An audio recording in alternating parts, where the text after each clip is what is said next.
non seulement il connaît nos problèmes, mais il part à la recherche. La Bible dit, faites-les asseoir.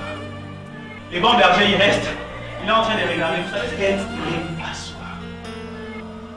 Christ est venu pour répondre à nos problèmes. La Bible dit, faites-les asseoir. This is the realm of your glory. This is the realm of... Verset, on voit que la Bible dit qu'une grande foule les suivait parce qu'elle voyait le miracle qu'il opérait sur le malade. C'est-à-dire qu'on est en train de nous parler d'une foule avec une motivation quelconque. La Bible est en train de nous parler d'une foule qui est en train de suivre Christ pour quelque chose. Mais qui est donc ces personnes qu'on est en train de suivre et quel pouvoir a-t-elle cette personne pour qu'une foule entière puisse la suivre? Certainement, si on se met à suivre une personne, si on se met à être derrière une personne, c'est que cette personne exerce une influence sur nous, c'est-à-dire la personne a de l'influence, a de l'impact sur notre vie. La Bible dit ce matin, une foule les suivait parce qu'elle voyait le miracle qui opérait sur les malades. La Bible nous parle de motivation qu'avait la foule. La Bible est en train de nous parler que sa motivation était basée sur le miracle, que sa motivation était basée sur la vue, c'est-à-dire que la motivation de la foule était basée sur le signe, c'est-à-dire que c'est sur le surnaturel que la foule était en train de voir, que Christ était en train d'opérer. Vous savez, la Bible, moi je l'appelle, c'est une parole passée, mais aussi une parole présente et une parole future. On va me demander pourquoi la Bible est une parole passée, est une parole présente et une parole future. Quand je me mets à méditer ma Bible, je suis en contact avec le Saint-Esprit. Il me parle, il me dit, tu vois à cette époque, la foule était en train de suivre Jésus parce que Jésus accomplissait tel miracle. Et quand je suis dans le présent, il me dit, par rapport à toi, tu te situes où par rapport à cette histoire? Et quel est ton futur avec Christ? La Bible nous pose tant de questions et on cause avec le Saint-Esprit en méditant la parole de Dieu.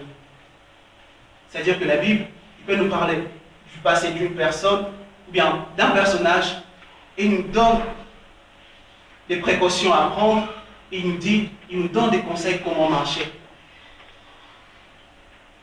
La foule, je disais tout à l'heure, était en train de suivre Jésus à cause de miracles. Et en méditant sur cette parole, je me suis posé la question, pourquoi je suis en train de suivre Jésus? C'est la même question que je voudrais nous poser ce matin, plusieurs questions, avant que nous puissions aller vraiment foncer dans notre thème.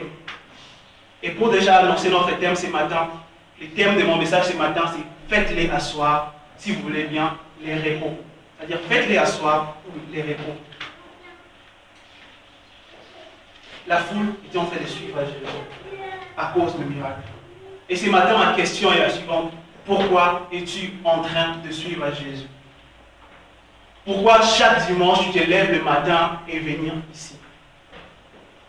Pourquoi veux-tu servir réellement? Veux-tu servir Christ? Vous savez, quand on voit la foule en train de suivre Jésus pour une chose, c'est-à-dire le miracle. Et aujourd'hui, nous avons encore cette foule. Cette foule est encore au sein de l'Église. On parle de l'Église, mais c'est une foule. On parle de l'Église, mais nous sommes la foule en train de suivre Christ. Et la question que je te pose ce matin, pourquoi es-tu en train de suivre Christ? Ce matin, ma question est pourquoi es-tu ici à l'Église?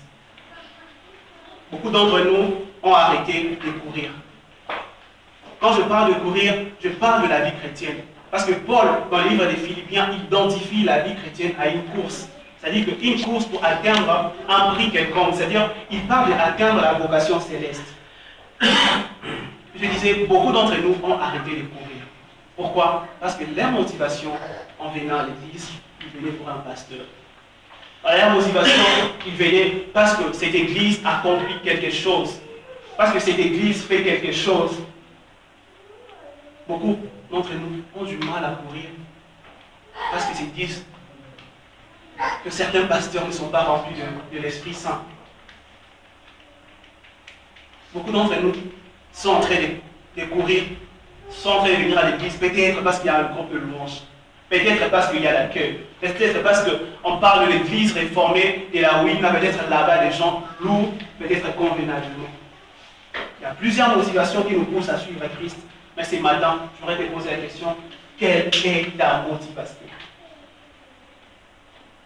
Aujourd'hui, la foi chrétienne est basée justement sur la vue, mais des fois aussi sur l'écoute. Quand je parle de la vue, la foi chrétienne est basée sur la vue, parce que quand je vois une sœur en train de venir à l'église, je vais aborder la sœur, je sais que la sœur est spirituelle, je viens à l'église pour être proche de la sœur. La foi chrétienne aujourd'hui c'est basé sur la vue. La foi chrétienne est basée sur le surnaturel, c'est-à-dire le miracle. Mais c'est que les gens oublient que le vrai surnaturel, c'est la parole de Dieu. Est-ce que quelqu'un m'entend ce matin? Amen. Le vrai surnaturel est la parole de Dieu. Parce que la Bible dit que la parole a été faite chair. C'est-à-dire la parole est faite chair. Mais cette parole, non seulement elle est faite chair, mais quand je suis en contact avec cette parole transforme ma vie. La foi chrétienne est basée sur l'écoute. Sur l'écoute, mais des fois, pas seulement sur l'écoute de Dieu, mais sur l'écoute de pasteurs, sur l'écoute de frères, sur l'écoute de sœurs. Mais ta foi est basée sur l'écoute. Le pasteur m'a dit ceci, le pasteur m'a conseillé ceci, c'est très bien. C'est un canal que Dieu utilise. Mais qu'est-ce que Dieu t'a dit par rapport à toi, par rapport à ton appel? La motivation, pourquoi nous sommes en train de suivre Christ? Parce que le pasteur m'a dit. Et aujourd'hui, nous voyons des gens venir à l'église dessus. Pourquoi? Le pasteur se comporte mal. Le pasteur fait telle chose, le pasteur fait telle chose. Beaucoup viennent à l'église parce qu'il y a un frère qui est là, il y a une soeur qui est là. Mais quand il y aura des différends entre eux, la soeur arrête de courir. La motivation. Pourquoi viens-tu ce matin? La foi des chrétiens vient de l'écoute. Un pasteur qui se réveille le matin, un pseudo-prophète vient. Sœur, Dieu m'a dit que ça c'est ton homme. Et la foi des chrétiens est basée parce qu'il a vu le pasteur très bien habillé, il a écouté ses pasteurs en train de faire le signe ou le miracle, il suit. Bien aimé, la Bible dit, la foi vient de ce que l'on entend. Et ce qu'on entend vient de la parole de Dieu. Il est possible que le diable puisse réciter le psaume 91, le verset 11, croyant que c'est le Saint-Esprit qui parle, mais c'est le diable qui est en train de parler. Il est possible. Et c'est là, tout dépend de notre motivation. Pourquoi nous sommes en train de suivre Christ? Pourquoi Christ? As-tu déjà posé cette question? Pourquoi je suis en train de suivre Christ? Et il disait, ce n'est pas parce que le diable récite le psaume 91 qu'il a le Saint-Esprit. Lucifer aussi connaît la Bible. Et tout dépend de notre motivation. Pourquoi nous sommes en train de suivre Christ? Mais ce matin, j'ai juste une bonne nouvelle pour toi. Peu importe tes motivations, ou peu importe le degré de ta course, Christ, en parlant dans le livre de Jean, il dit que personne ne peut venir à lui sans que le Père ne l'attire. Et ce matin, peut-être je t'ai dit que je partais à l'église, je te trompe, c'est le Père qui t'a attiré. Il t'a attiré juste ce matin, dans ce culte aussi, pour rectifier ta motivation par rapport à Christ. Rectifier pourquoi es-tu en train de suivre Christ. Pour t'enseigner pourquoi es-tu en train de suivre Christ.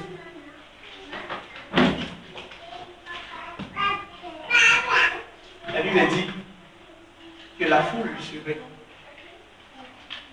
Quand je posais la question, plusieurs me diront que je viens ce matin à l'église pour louer Dieu. Ce matin, je viens à l'église pour communier avec le frère, pour partager la parole de Dieu avec le frère. Mais ma question est la suivante.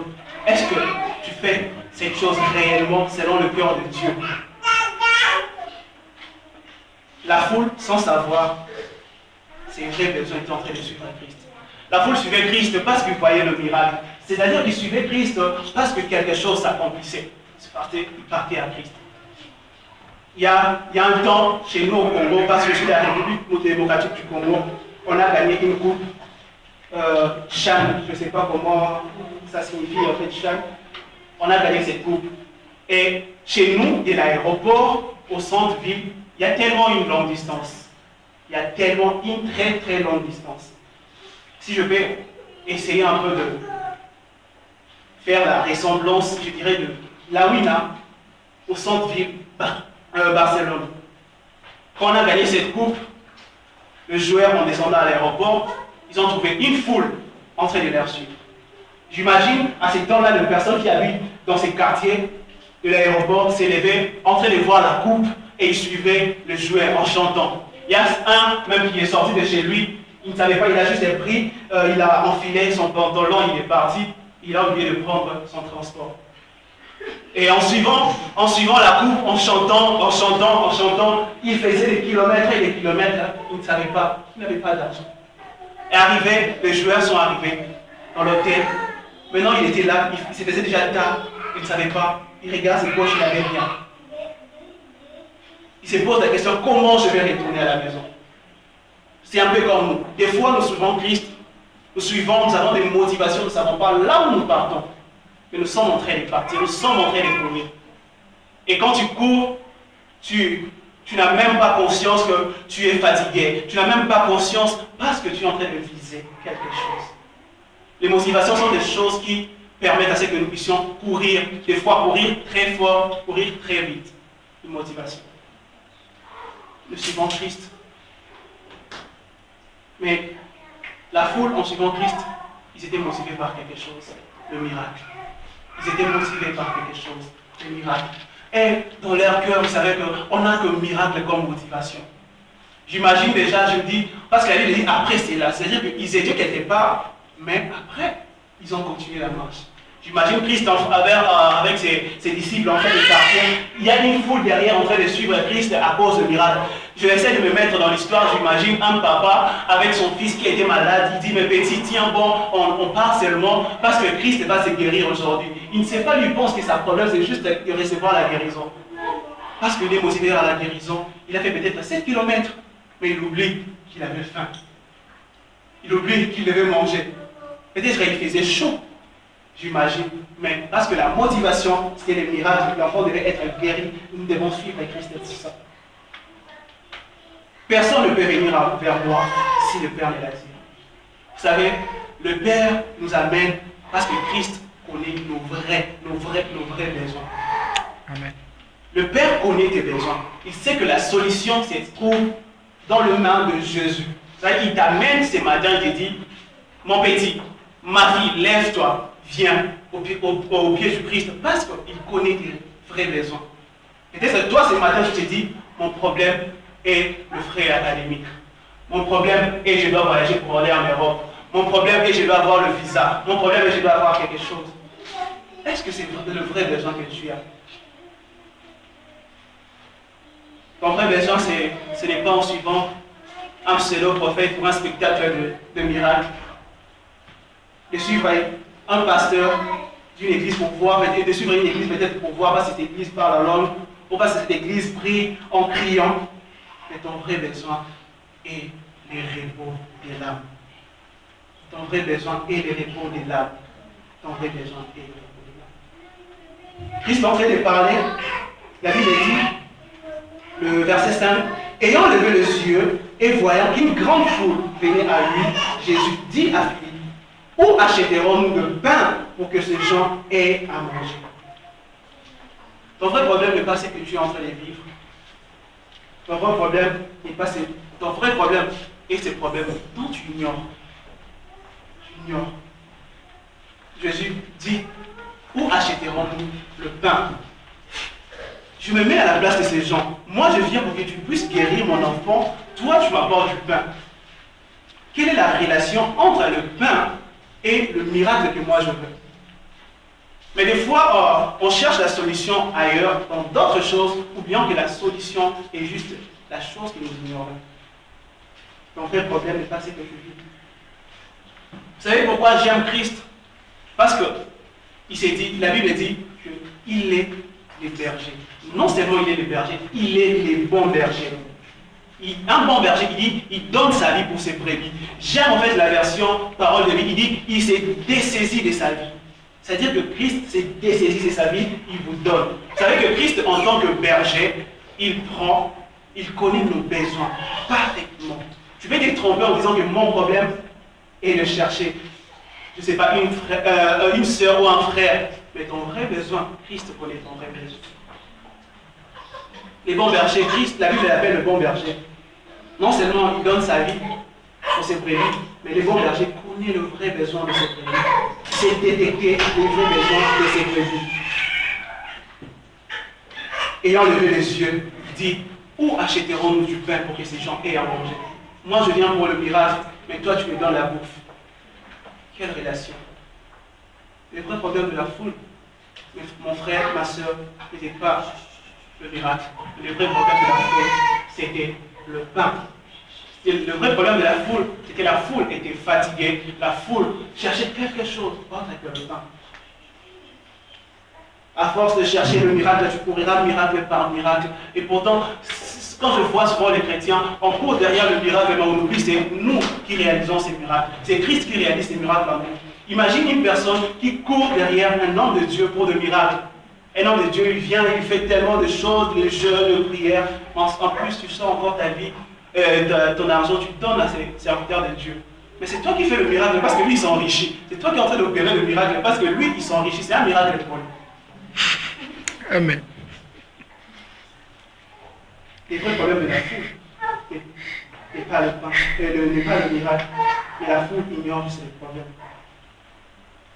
La Bible dit que Christ est le bon berger. Les bons bergers, j'imagine, le bon berger sait détecter le problème de ses brebis. Un responsable sait détecter le problème de ses fidèles. C'est détecter, mais pourquoi ces membres-là réagissent d'une certaine manière? Je ne sais pas ce qu'ils ont eu. Un problème, le pain. Le pain, c'était ça le vrai problème. On a dit que Christ, ayant levé les yeux, où achèterons-nous le pain? Pourquoi j'aime Christ? Dieu, le Père, était là quand l'homme a péché. L'homme était déjà mort. Dieu, le Père, il regardait en larmes. Il dit que l'homme s'est perdu. Mais Christ, en tant que le bon berger, assis à la droite du Père, en train de regarder même, cette fille est en train de mourir. Cette fille est en train d'aller vraiment en enfer. Christ, en tant que le bon berger, vêtu de gloire, il enlève sa robe. Il dit, je vais aller, je vais prendre sa nature. Le vrai berger, le bon berger, il connaît ton problème. Peut-être toi, tu es en train de chercher, je n'ai pas à manger aujourd'hui, comment je vais payer le loyer? Mais Christ, il connaît ton vrai besoin. Le bon berger, il savait que l'homme avait besoin de la vie. L'homme était déjà mort. Et les bons bergers, non seulement ils connaissent nos problèmes, mais ils partent à la recherche de solutions. Christ est venu pour répondre à nos problèmes, mais pour donner aussi la solution à nos problèmes. Voilà parce qu'il savait que tu avais besoin de la vie, il est venu, il est allé jusqu'à la tombe. Il a combattu, il a gagné, il a pris la vie de la tombe, il t'a apporté, il t'a donné la vie. Les bons bergers connaissent les problèmes de cette vie. Le bon berger, il connaît que j'avais un problème d'amour. Pas n'importe quel amour, mais connaît le vrai amour. La Bible a dit que Dieu, en tant qu'aimer le monde, qu'il a donné son Fils unique, afin que quiconque croit en lui ne périsse point, mais qu'il ait la vie éternelle. Le Père, sachant que tu avais besoin de l'amour, il envoie l'amour pour toi qui est Christ. Le bon berger, c'est détecter le problème de ses enfants.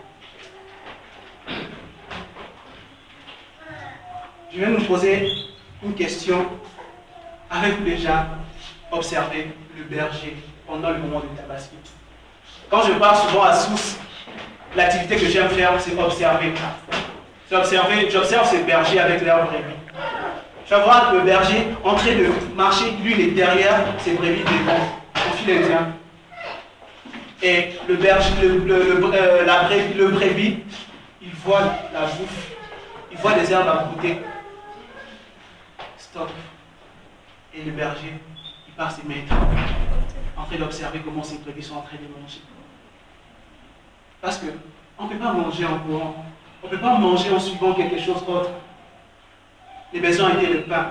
Mais avec, j'imagine, comme je l'ai dit tout à l'heure, avec ces 7 km qu'ils ont fait, fatigués, accablés, est-ce que nous pouvons manger comme ça?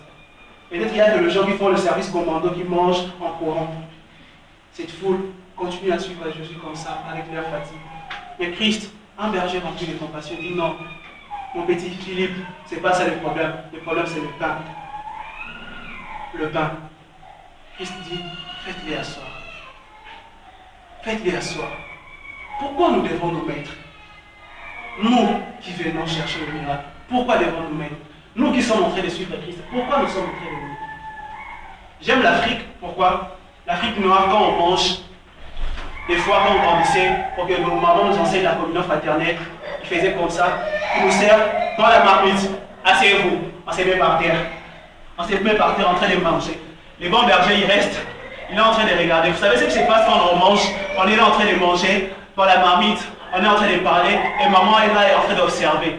C'est triste ce qu'il est en train de faire. Il dit faites-les asseoir. Parce que quand nous sommes assis avec le maître, nous entendons ce que le maître est en train de dire. Quand nous sommes assis avec le maître, nous comprenons réellement ce que le maître est en train de dire. Quand nous sommes assis avec le maître, c'est un signe de respect que nous prêtons l'oreille à ce que le maître est en train de dire. La Bible dit faites-les asseoir. Faites-les asseoir. Remarquez bien, avant que Christ on puisse leur servir, Christ a dit, la Bible dit qu'on a servi ceux qui étaient assis. Ceux qui étaient assis. Et tu as su avec Christ. Bien aimé, Christ ne nous donnera pas du pain tant qu'on reste debout. Tant que nous sommes en train de périr au moment où il est assis. Avec Christ, quand il fait A, nous faisons aussi A. Quand il marche à gauche, nous allons à gauche. Il dit faites-les asseoir. Faites-les asseoir. Non seulement on mange, mais on récupère nos forces.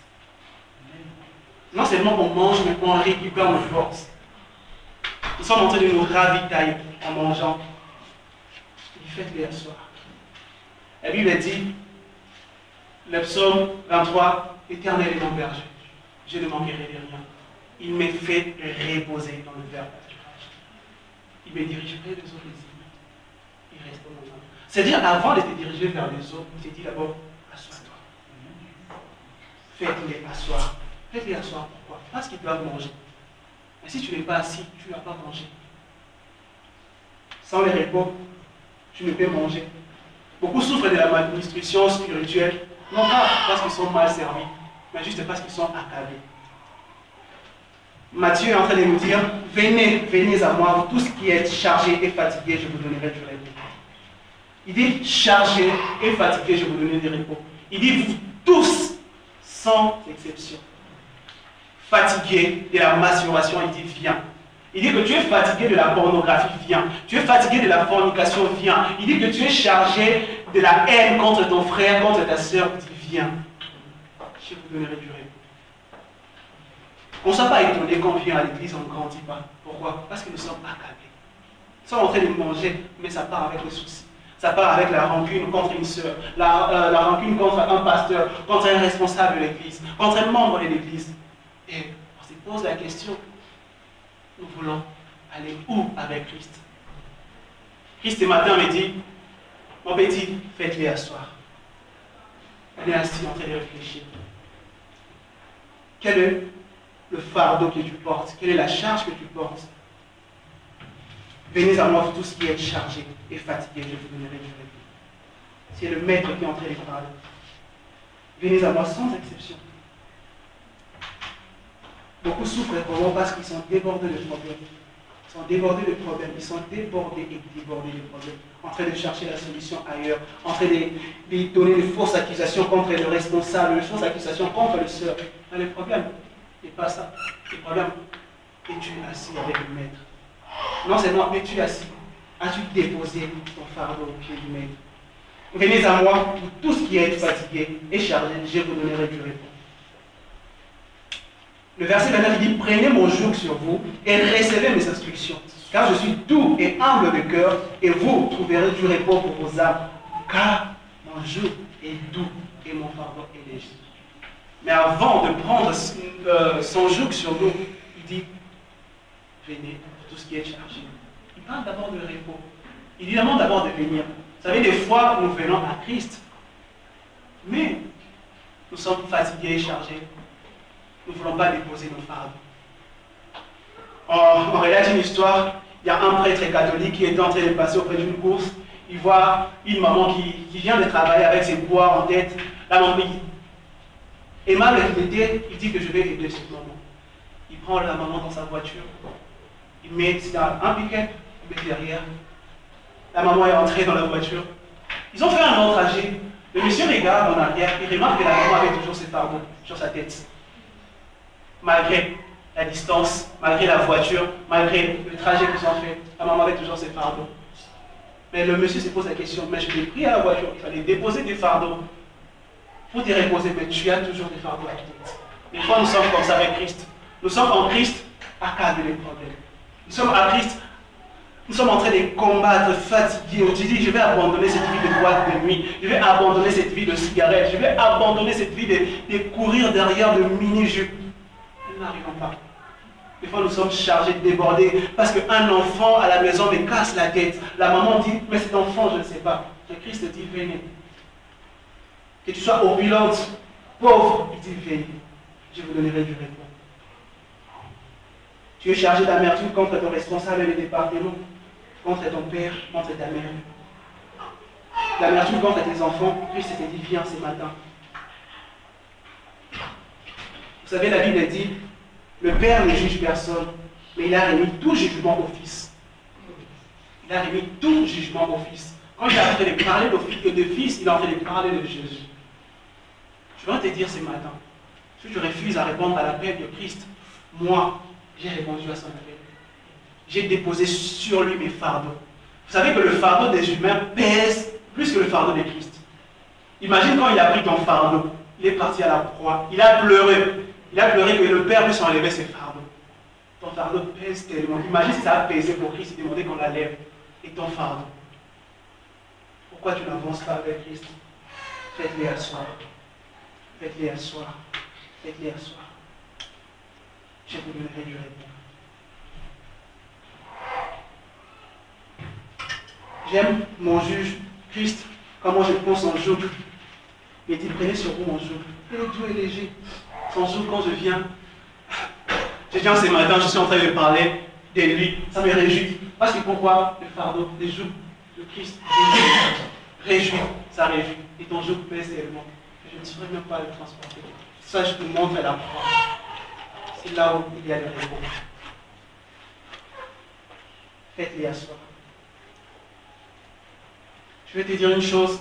Si tu vas continuer à porter ton fardeau, si tu vas continuer à porter cette charge, tu vas continuer à porter cette haine contre ta soeur, contre ton père, tu vas continuer à mener cette vie, et tu décides de suivre Christ, tu n'y arriveras pas. Tu risques, il y a notre course sera à la fin de deux manières. La mort naturelle et la mort spirituelle. Ou l'enlèvement encore. Parce que quand Christ va venir, tu disais, je courais avec Christ. Mais tu as répondu, il a dit viens. Il n'a pas seulement dit viens, il a dit dépose tes fardeaux.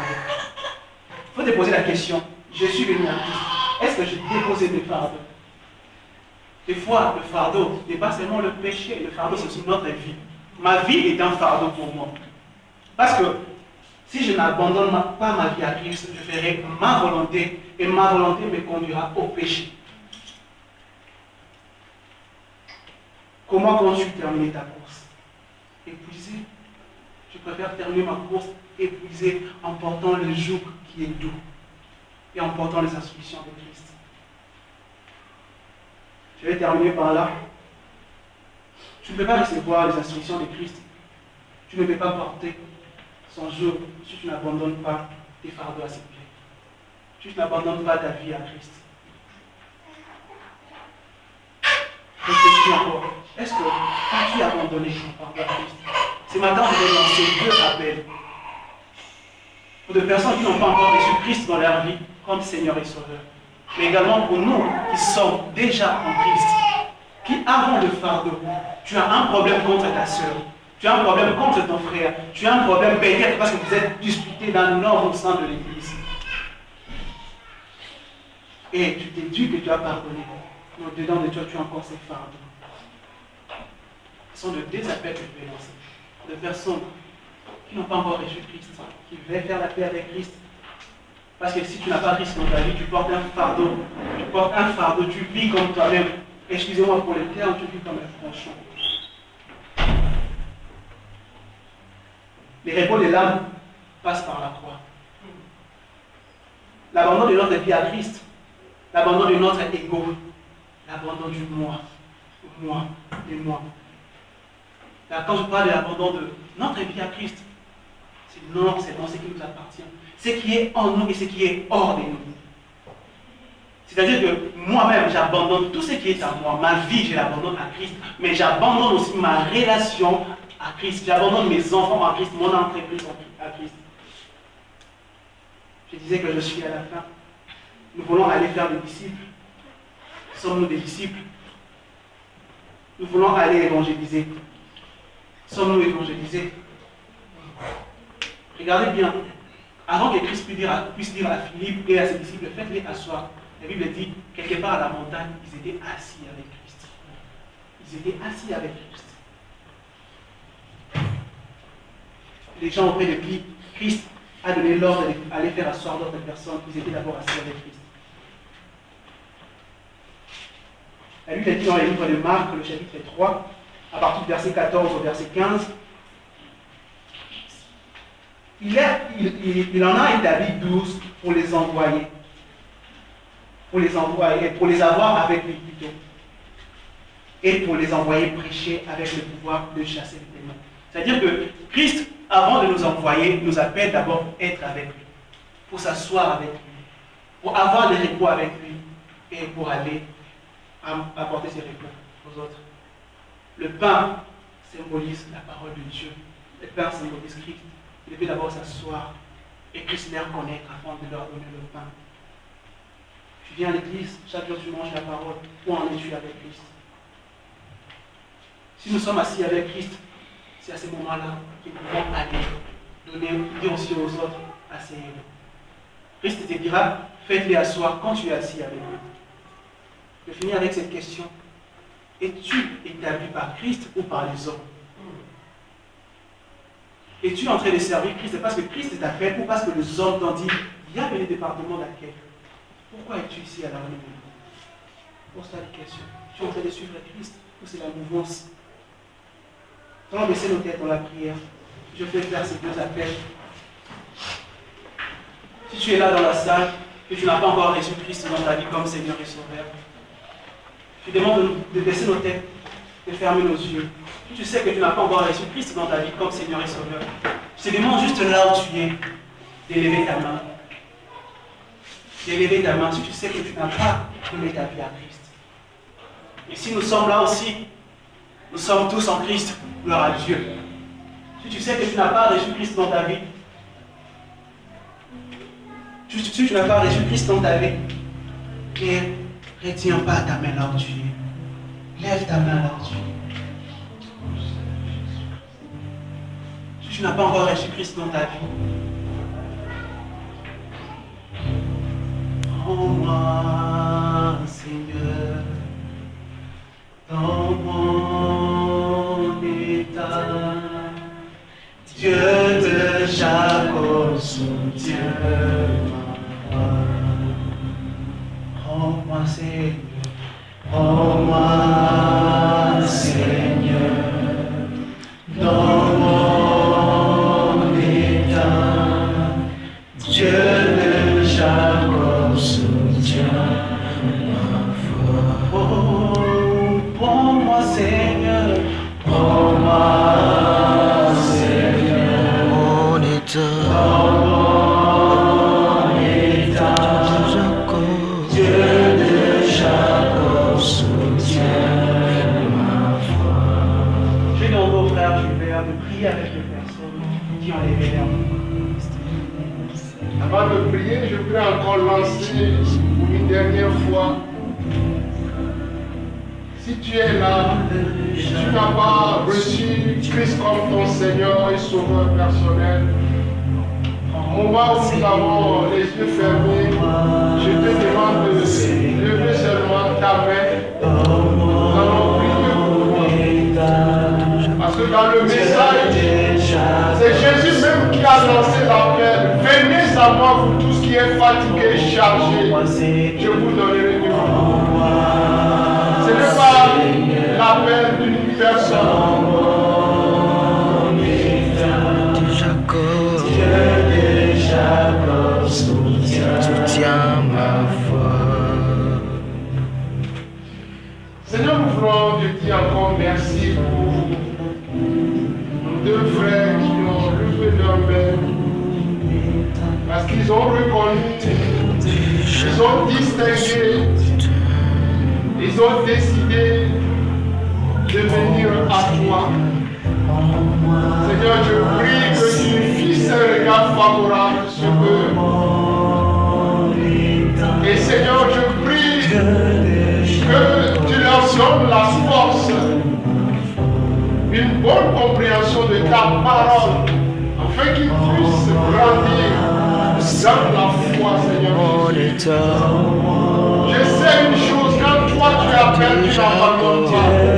Je prie, Seigneur, que tu gardes leur vie dans les creux de ta main. Et ceux qui sont encore dans la foule, en train d'hésiter, Seigneur, je prie que le Saint-Esprit puisse éclairer leur conscience. Et que la gloire revienne à toi seul. Je vais encore lancer le deuxième appel. Tu sais que tu es là, tu as des problèmes.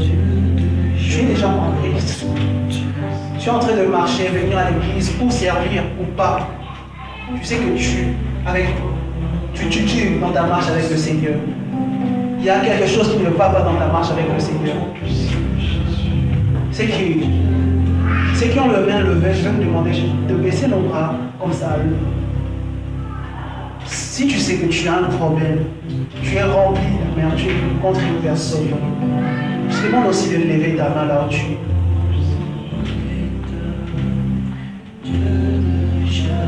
Tu as un problème, tu n'arrives pas à pardonner. Tu n'arrives pas à dire la vérité. Tu n'arrives pas à abandonner un péché quelconque. Juste là où tu es, je te demande de lever ta main. Mon état, Dieu de Jacob soutient ma foi. Prends-moi, Seigneur. Prends-moi, Seigneur, dans mon état, Dieu de Jacob soutient ma foi. Seigneur, ce matin, mon frère, ma soeur a répondu à ton appel. Tu dis dans ta parole, venez à moi, vous tous qui êtes chargés et fatigués, je vous donnerai du repos. Seigneur, tu vois mon frère est en train de combattre avec un péché qui n'arrive pas à abandonner. Seigneur, ce que j'aime avec ta parole, tu dis, soumettez-vous à Dieu et le diable fuira. Seigneur, ce matin, mon frère, ma soeur ont accepté de déposer le fardeau à tes pieds. Ce qui veut dire qu'ils ont accepté de se soumettre à toi. Seigneur, combat pour eux. Seigneur, combat pour eux. Seigneur, combat pour eux. Seigneur, au nom puissant de Jésus, Seigneur, j'appelle la solution à leurs problèmes. Au nom puissant de Jésus, j'appelle la solution à leurs problèmes. Seigneur, je demande pardon pour leurs péchés. Seigneur, je demande pour ceux qui ont des problèmes contre leurs semblables. Seigneur, je demande, donne la force d'aller vers ces personnes et de demander pardon, d'arranger, afin de courir. Que l'honneur et la gloire te soient rendus. Je vais demander encore dans la salle s'il y a une personne qui est chargée d'une maladie quelconque. Une personne qui a un problème quelconque. Surtout du côté de sa main gauche. Tu as un problème. Je demande aussi de lever ta main là-dessus.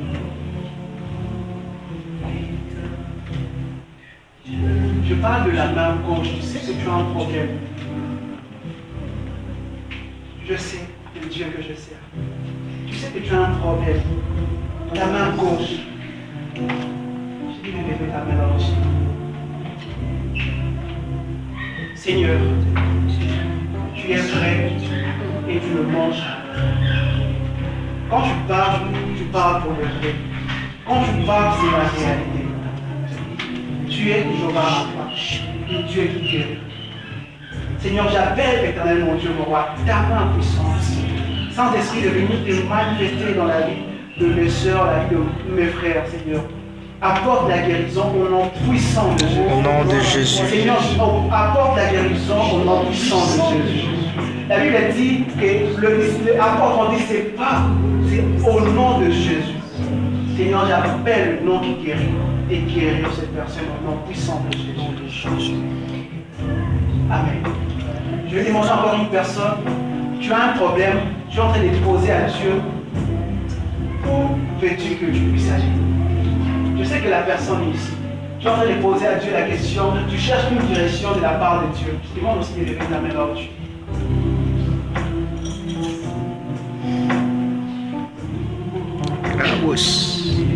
Dieu de Jacob, oh, soutiens ma foi.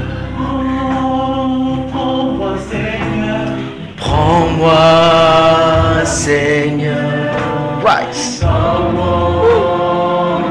My God. Dieu de Jacob, soutiens ma foi. La Bible dit dans le psaume 84, verset 6, que celui qui se confie en Dieu trouve dans son cœur le chemin bien tracé. Amen. Père, ce matin, le Dieu qui nous permet de voir au-delà de l'invisible, au-delà du visible, Seigneur. Père, je prie que cette personne, maintenant même, puisse retrouver son chemin. Au nom puissant de Jésus, je suis en train de prier, Seigneur, que la personne retrouve son chemin. Seigneur, si tu as parlé, c'est que tu as la solution. Amen. Amen. Amen. Seigneur, je prie ce matin que tu puisses répondre à ces questions. Seigneur, je prie qu'un jour, ici, nous puissions témoigner que tu as répondu à la prière. Seigneur, tu as dit à Moïse que tu t'appelles Jésus. Tu es le Dieu du présent. Amen. Mais en même temps du futur, Seigneur, oriente-les maintenant et oriente-les aussi dans le futur. Au nom de Jésus. Une personne, tu as un problème de finances. Tu te plains trop pour les finances. Je demande aussi de lever ta main là-dessus. Ma foi. Oh, prends-moi, Seigneur. Prends-moi, Seigneur, dans mon état. Dans mon état. Dieu de Jacob, soutiens ma foi. Toi, j'irai, je suis en train de te prier ce matin. L'or et l'argent t'appartiennent. Seigneur, tu vois, cette personne en fait de se plaindre pour les finances. Seigneur, je prie que tu puisses répondre à cette prière. Et Seigneur, en répondant à cette prière, je t'ai pris d'utiliser le vouloir de cette personne, éternel mon Dieu, mon roi, afin qu'il puisse utiliser cet argent pour une bonne motivation, pour de bonnes choses. Que l'honneur et la gloire te soient rendus à jamais. Au nom puissant de Jésus. Amen.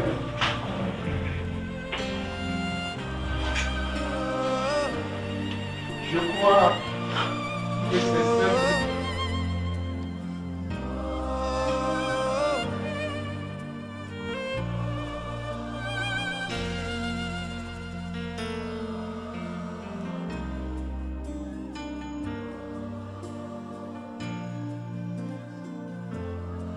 This is the realm of your glory. This is the realm of your grace.